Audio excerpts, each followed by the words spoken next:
안녕하십니까. 한국브레인 태권도 연구소입니다. 이번 시간에는 한국브레인 태권도 연구소 번외 컨텐츠 호신술의 또 다른 해석편을 가지고 찾아뵙게 되었습니다. 이번 시간에는 팔꿈치 꺾기에 대해서 어떻게 하면 기술을 좀 더 정확하게 구사하는 방법에 대해 알아보겠습니다. 대부분 팔꿈치 꺾기 기술에 대해 실전에서 사용되지 않는 기술이라고 편향된 생각을 하고 있습니다. 그건 그렇지 않습니다. 늘 치안과 대치된 상황에 있는 경찰들도 이 기술을 사용해 범인을 체포하거나 제압할 때 사용하고 있고, 또 이 기술을 변형해서 사용하기도 합니다. 호신술에는 크게 두 가지 유형으로 구분됩니다. 한 가지는 시체의 어떤 부분을 잡혔을 때 의복 호신술입니다. 상대가 나를 이끌으려 할 때 아니면 신체의 부위를 잡고 의도한 대로 도발을 할 때 등 상대가 먼저 신체를 잡고 공격을 시도할 때 필요한 호신술이 바로 의복 호신술입니다.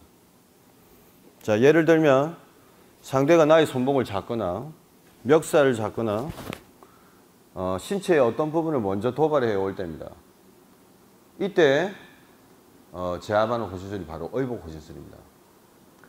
두 번째 호신술은 상대와 대치 중에 일어나는 격투 호신술입니다. 격투술입니다. 예를 들어 상대와 나와 공방을 하고 있는 와중에 상대의 손이나 다리나 아니면 허리를 캐치해서 상대를 제압하는 방법이죠. 자, 예를 들어서 보겠습니다.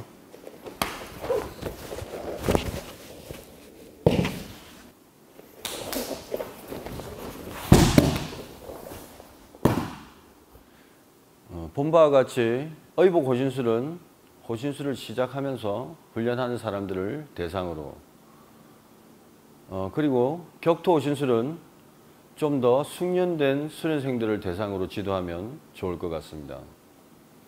그러면 오늘의 주제는 어떻게 하면 팔꿈치 꺾기를 좀 더 정확하게 구사하는지에 대해 좀 더 심도 있게 다뤄볼 수 있도록 하겠습니다. 자, 그러면 상대가 나의 반대 손목을 잡았다는 가정하에 시작해 보겠습니다. 자, 이때 팔을 돌려서 팔꿈치 꺾기를 시도해야 되는데 상대의 반대 손목을 의식하지 않을 수가 없습니다. 상대는 도발을 하려고 손목을 잡았기 때문에 아마 이 손목을 잡은 후에 반대 손도 가격할 거라는 예상을 하고 있을 것입니다. 그렇기 때문에 이 팔을 크게 원을 그릴 때 저 팔에 대해서 의식하면서 크게 원을 그리면서 저 팔 쪽으로 이렇게 밀어주는 게 중요하다 할 수 있습니다. 자, 다시 한번 보겠습니다. 자, 상대의 반대 손을 의식하면서 이렇게 작게 팔꿈치 꺾기를 시도하는 것이 아니라 좀 더 크게 이렇게 운동을 해보면 도움이 될 것 같습니다. 자, 제가 하는 방법은 아마 보편화된 방법이 아닐 것입니다. 이때까지 아마 이렇게 손날을 겁소에다가 팔꿈치 위에 있는 겁소에다 갖다 대거나, 그렇지 않으면 팔목을 사용해서 상대의 겁소를 누르게끔 되어 있습니다. 하지만 이 방법은 좀 효과적이지 못하다고 생각됩니다. 자, 이 손목이 앞으로 돌출될 때 상대가 내 손목을 잡아서 자기 것으로 가져갈 수도 있는, 이렇게 될 수도 있고요. 그 다음에 상대가 앞뒤 좌우로 이동을 할 때 아마 팔꿈치 꺾기를 시도하면 상대가 갑자기 일어서려고 할 것이고 몸을 뒤척일 것입니다. 그럴 때 이렇게 고정되어 있는 포지션을 이루기가 상당히 힘이 들게 됩니다. 팔꿈치 위에다 손을 올리는 방법이 상당히 효과적일 것입니다. 자, 손을 올리게 되면, 자, 움직여 한번 보시겠습니까?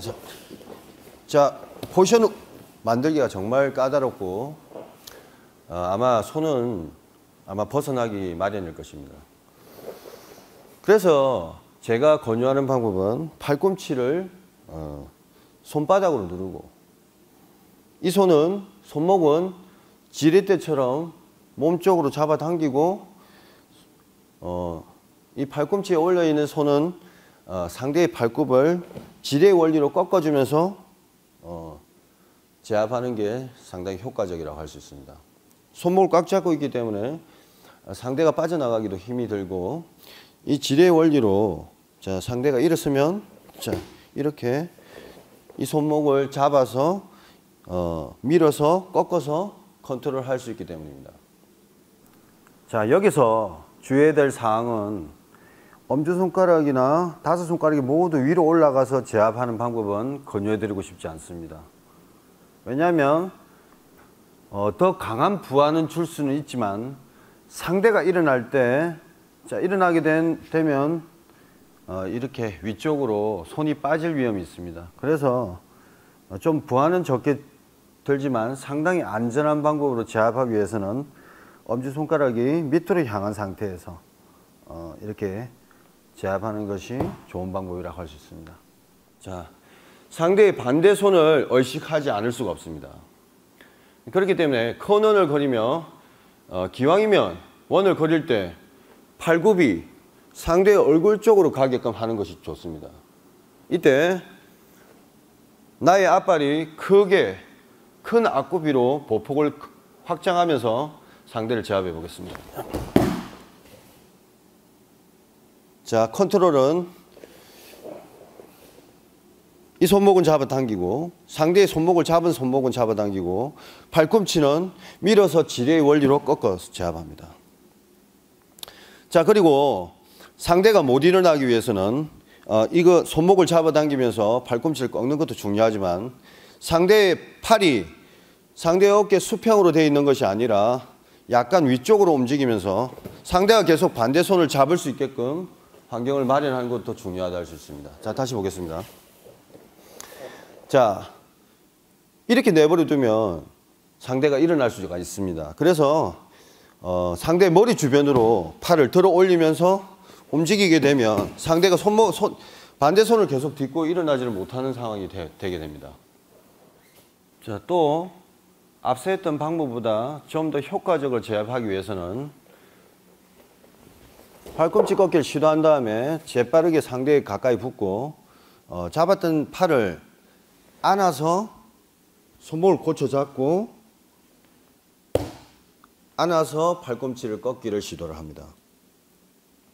그리고 이 엄지손가락은 상대의 머리 쪽으로 향하게 만듭니다. 이것이 포인트라고 할 수 있는데요.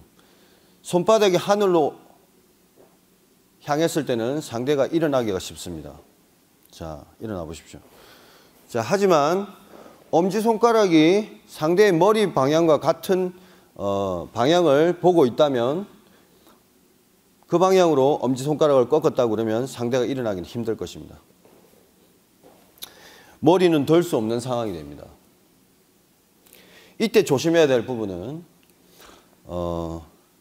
엄지손가락이 상대의 집게 손가락 사이로 들어가게 되면 상대에게 대응하는 빌미를 제공하게 됩니다. 자, 꽉 잡아 보십시오. 잡고 일어서 손목을 돌리게 되고 일어서서 다시 내 손목을 다시 꺾을 수가 있습니다. 그렇기 때문에 엄지손가락이 꼭 상대의 머리 방향 쪽으로 갈 수 있도록 꺾는 것이 중요하다 할 수 있습니다.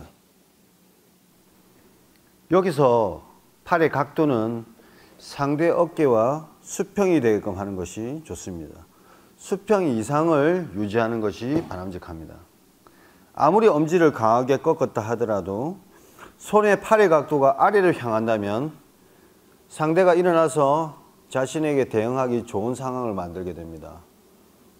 자, 일어나게 됩니다. 하지만 팔의 각도가 위쪽으로 향할수록 못 일어나게 됩니다. 이번 시간에는 팔꿈치 꺾기를 좀 더 효과적으로 제압하는 방법에 대해 알아보았습니다. 다음 시간에도 좀 더 유익한 자료를 가지고 찾아뵙겠습니다. 감사합니다.